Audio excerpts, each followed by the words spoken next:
మనిషి దగ్గర ఉన్న చివరి స్వేచ్ఛ ఏ పరిస్థితి వచ్చినా దాన్ని ఎలా స్వీకరించాలో నిర్ణయించుకోవడం. మీరు ఏదైనా ఒక సమస్య ఎదుర్కొంటున్నప్పుడు నాకే ఎందుకు ఇలా అవుతుంది అని అనుకోకండి. దానికి బదులు ఈ పరిస్థితిలో నుంచి నేనేం కనుక్కోగలుగుతున్నాను అని ఆలోచించండి.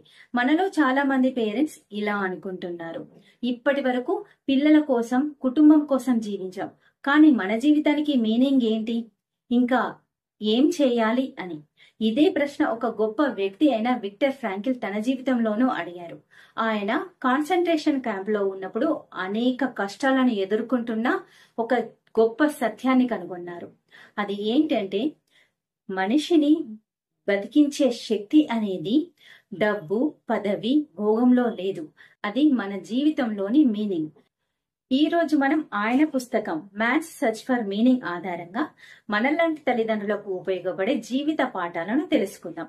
2వ ప్రపంచ యుద్ధం సమయంలో ఆయనను జర్మనీ నాజీలు కాన్సంట్రేషన్ క్యాంపుకి తీసుకువెళ్లారు. ఆయన దగ్గర ఉన్న ప్రతిదాన్ని లాక్కున్నారు, కుటుంబం, స్వేచ్ఛ, ఆస్తి.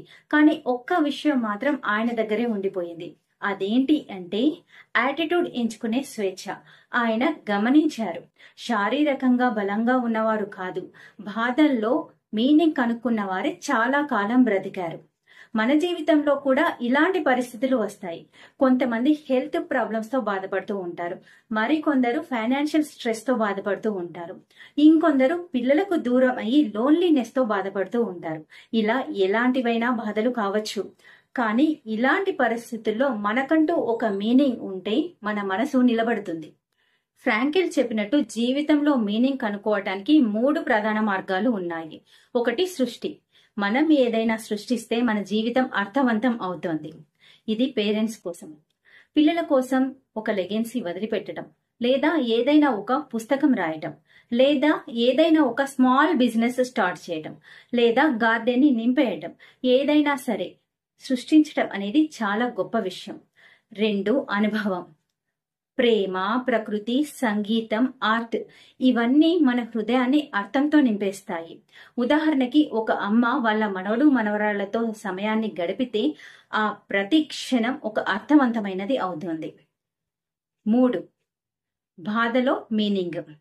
బాధని తప్పించుకోలేము, కానీ దాన్ని ఎలా స్వీకరిస్తున్నాము అనేది మన మీనింగ్.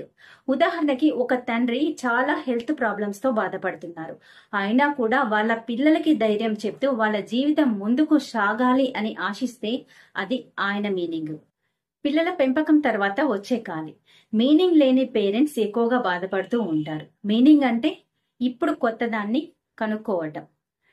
అది సర్వీస్ అయినా కావచ్చు, లేదా లెర్నింగ్ అయినా కావచ్చు, ఆర్ హాబీస్, ఏదైనా సరే కొత్త దాన్ని కనుక్కోవడానికి ప్రయత్నించండి. Health challenges. మీనింగ్ ఉంటేనే మనిషి తన కష్టాన్ని తట్టుకోగలుగుతాడు.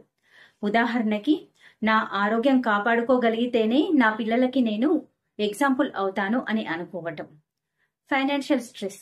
మనం డబ్బు సంపాదించడం కోసం మాత్రమే కాదు, మన విలువల్ని, మన ఇంటిగ్రేట్ కోసం మనం బతుకుతున్నామనే భావన అర్థం ఇస్తుంది.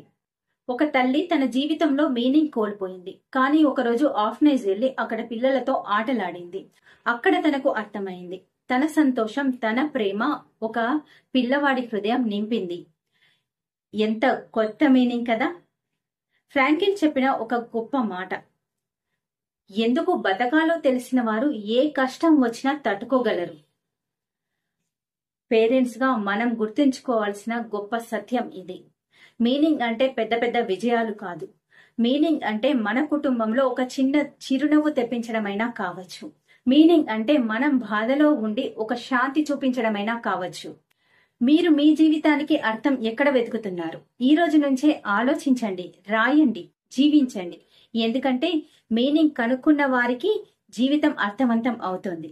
జీవితం మనకు అర్థం ఇస్తుందని కాదు, మనం జీవితానికి అర్థం ఇవ్వాలి.